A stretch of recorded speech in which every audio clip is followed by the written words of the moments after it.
मैं आपको दिखा रहा हूँ। तो अगर आपका स्कोर कहीं ना कहीं कम है, अब कितना कम है ये भी हम थोड़ा सा डिस्कस कर लेते हैं, क्योंकि देखो आपने बहुत से चैनल पर देखा है कि चीज़ें जो है कुछ अलग तरीके से दिखाया जा रहा है कि 30, 40, 50 मार्क्स इस तरीके से चीज़ों को दिखाया जा रहा है। तो भाई मैं आपको पहले बता दूं, जिन स्टूडेंट के 30, 40, 50 या 100 से कम है, मींस आप अब समझ लो कि आपका 60 और 70 है, तो वो तो छोड़ दो यार, वो फालतू में जो है वो बच्चे जो है कहीं काउंसलिंग कर रहे हैं, ठीक है, ऑनलाइन फॉर्म भर रहे हैं, पैसा वेस्ट कर रहे हैं, ठीक है ना। तो इसीलिए आपको उनमें इंटरेस्ट लेने की ज़रूरत नहीं है। या तो आप कोई प्राइवेट कॉलेजेस में आप जा सकते हैं, या आप कोई स्टेट के कॉलेज में वहाँ पे फिज़िकली जाकर जो है एडमिशन के लिए बात कर सकते हैं। ऑनलाइन भरने का कोई फ़ायदा नहीं, क्योंकि ये चीज़ आपको भी मैं बता दूँ कि अगर हमें नॉर्मली बात करूँ, क्योंकि जो चीज़ है वो चीज़ आपको पता होनी चाहिए, तो मैं आपको एक रफली मैं बताऊँ कि जैसे आप कहते हो कि आपके मार्क्स जो है हम्म, आपके मार्क्स 40 हैं, 50 है एंड 70 तक है। मैं कहता हूँ आपके 100 से अबव नहीं है, ठीक है। 100 से अबव वाले बच्चे तो चलो आप काउंसलिंग के लिए जा सकते हो, ठीक है ना। लेकिन आप उनको क्यों होप जगा रहे हो जिसके 40 हैं, 50 है और 70 तक है। ये मैं उन बच्चों के लिए बात कर रहा हूँ जो जनरल कैटेगरी से हैं, ठीक है ना, या हम इसे अनरिजर्व कैटेगरी से बोल सकते हैं। बाकी जो SC ST वाले हैं उनके लिए तो कोई इशू नहीं है, वो अपना कर सकते हैं, उनमें कोई दिक्कत नहीं है, वो काउंसलिंग कर सकते हैं। लेकिन वो बच्चे जो अनरिजर्व कैटेगरी से बिलोंग करते हैं और उनके मार्क्स 40, 50 एंड 70 हैं, तो मैं उनसे यही कहूँगा आप फालतू में पैसे बर्बाद कर रहे हो काउंसलिंग में, ठीक है। अगर फिर भी आपका मन है तो आप काउंसलिंग जो है कर सकते हो, कोई इशू वाली बात नहीं है, ठीक है ना। अब जैसे मैं यहाँ चेक कर रहा हूँ, क्योंकि अगर आपको चेक करना है तो आप पहले इस टेस्ट पेपर में जो आपके सामने है उसको आपने क्लिक करना है, ठीक है। और इस टेस्ट पेपर के रिगार्डिंग जब आप देखेंगे यहाँ पर अपना जो है जिसके रिगार्डिंग आपने जो है फॉर्म भरा है, तो ये आपके सामने नीचे जो है कोर्सेज अवेलेबल हैं। तो आप देखेंगे कि जैसे अगर आप बीएड करना चाहते हैं तो बीएड के लिए कौन कौन से यूनिवर्सिटी जो है अवेलेबल है, ये आप देख सकते हैं यहाँ पे। यस, ये सेंट्रल यूनिवर्सिटी हैं जितनी भी है, ठीक है। तो ये सारे जो है, जैसे ये उज्जैन वाला है जो है आपका, तो आप देखेंगे यहाँ पे, ये देखो, cluster university of Jammu and Vikram university of Ujjain and doctor Shyama Prasad Mukherjee college जो कि आपका झारखंड में है, ठीक है। और क्या उसके बाद आप देखेंगे कि आपका जो दिल्ली से बच्चे बिलोंग करते हैं, देखो क्या बात, क्या एक नॉर्मल सा सीन समझिए जो मैं आपको बताने जा रहा हूँ। जो दिल्ली वाले बच्चे होते हैं उनको दूसरे स्टेट में जाना पसंद नहीं है। हाँ, कुछ ही रेयर बच्चे होते हैं जो दिल्ली में जाना, दिल्ली से बाहर जाना पसंद करते हैं, ठीक है ना। लेकिन अब वही वाली बात है, अगर कोई बंदा झारखंड का है वो दिल्ली में एडमिशन लेगा तो इस वजह से ले रहा है कि उसको अच्छी फैसिलिटी मिले, लेकिन उसके स्कोर भी तो कम है।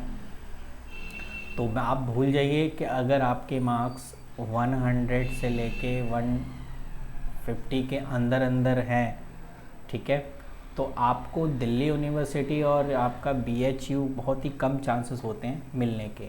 और अगर आपके 100 से लेके 20 के बीच है तो आप भूल जाइए कि आप DU में आपका एडमिशन होगा। ये जनरल कैटेगरी से बिलोंग करने वाले बच्चों के लिए मैं बता रहा हूँ। तो आप जो है अपने ही स्टेट की सेंट्रल यूनिवर्सिटी जो कि आपके पास प्रोवाइडेड है, जो कि क्लस्टर यूनिवर्सिटी, ये भी जो है आपका जो टेस्ट पेपर है बीएड के रिगार्डिंग COQP03, ठीक है, इसमें आपका बीएड और ये सारी चीज़ें आ जाती है। तो क्लस्टर यूनिवर्सिटी ऑफ जम्मू जो नियर बाय स्टेट हैं इसके, वो जो है अप्लाई कर सकते हैं। विक्रम यूनिवर्सिटी ऑफ उज्जैन, आप उज्जैन के आसपास रहते हैं तो आप यहाँ जो है फिल कर सकते हैं। और जो बिहार से रिलेटेड है वो आप झारखंड वगैरह यहाँ पर जो है ट्राई कर सकते हैं। फिर उसके बाद आपका यहाँ देखेंगे कि Shakuntala Mishra national rehabilitation university जो लखनऊ में है, यहाँ अप्लाई कर सकते हैं। और ये आप जानते ही हैं गुरु गोविंद सिंह आई इंद्रप्रस्थ यूनिवर्सिटी, इसे हम आईपी यूनिवर्सिटी भी कहते हैं। तो ये भी बीएड कराता है, तो आप जो है इसमें भी अप्लाई कर सकते हैं। फिर उसके बाद आ जाता है आपका कि डॉक्टर राम मनोहर लोहिया अवध यूनिवर्सिटी, जो कि अयोध्या में है, ठीक है। अब ये जो है आपके सामने जो है, ये तो आपके थे जो स्टेट यूनिवर्सिटी थे, जिसके बारे में मैंने अभी आपको बताया। अब आप देखिए आपके सामने कुछ सेंट्रल यूनिवर्सिटी है, जिसके अकॉर्डिंग आप एडमिशन ले सकते हैं, जिसमें आपका जो है ये आप देखेंगे दिल्ली यूनिवर्सिटी। मैंने आपको बोला कि आपके रैंक के अकॉर्डिंग आपने जो है एडमिशन लेना है, तो पॉसिबल है नहीं, आप रजिस्ट्रेशन कर सकते हो, कोई इशू नहीं है। 250 रुपये आपके लगेंगे, तो कोई दिक्कत नहीं है, आप भर लीजिए आप अपने सेटिस्फेक्शन के लिए। लेकिन जो चीज़ है वो यही है कि आप जो है उन यूनिवर्सिटी में ज़रूर ट्राई करें जिसमें चांसेस ज़्यादा हैं एडमिशन लेने के। तो अगर आप हरियाणा यूनिवर्सिटी से भरना चाहते हैं तो हरियाणा यूनिवर्सिटी भी कहीं नहीं गया, ये आपका, हाँ ये रहा आपका सेंट्रल यूनिवर्सिटी ऑफ हरियाणा, यहाँ से आप भर सकते हैं। फिर ये है आपका बाबा भीमराव अंबेडकर कॉलेज के नाम से है, आप यहाँ भी अप्लाई कर सकते हैं मेन कैंपस में। आप महाराष्ट्र के आसपास है तो आप जो है इसमें भर सकते हैं। और आपका नॉर्थ ईस्ट हिल यूनिवर्सिटी है, मणिपुर यूनिवर्सिटी है, और विश्व भारती यूनिवर्सिटी है, जो कि एक कोलकाता में है। तो ये कुछ यूनिवर्सिटी है जहाँ पर आप जो है आराम से अपनी स्कोर के रिगार्डिंग, जो मैंने आपको स्कोर बताया है कि अगर आपका 100 से ऊपर है, जैसे 101 हो गया, 102, और उससे ऊपर के अगर आप स्कोर वाले जितने भी बच्चे हैं वो इन यूनिवर्सिटी में ट्राई कर सकते हैं, अगर नियर बाय स्टेट है तो। अदरवाइज़ आप डीयू और बीएचयू में आप जो है भरिए, लेकिन आपको मैं पहले ही बता दूं कि आपका उसमें नहीं हो सकता, क्योंकि आप देखिए सीटी अब लेवल उतने हिसाब से है और आपके स्कोर कम है, तो आपसे ऊपर के जितने भी स्टूडेंट हैं उनको पहले प्रेफर दिया जाएगा, चाहे आपका 3rd राउंड हो या 2nd राउंड हो या 1st राउंड हो। तो कोशिश आप ये करिए कि आप अपना टाइम ख़राब ना करिए और उन यूनिवर्सिटी में ज़रूर आप भरिए जिसमें आपको लगता है कि आपके चांसेस ज़्यादा हैं।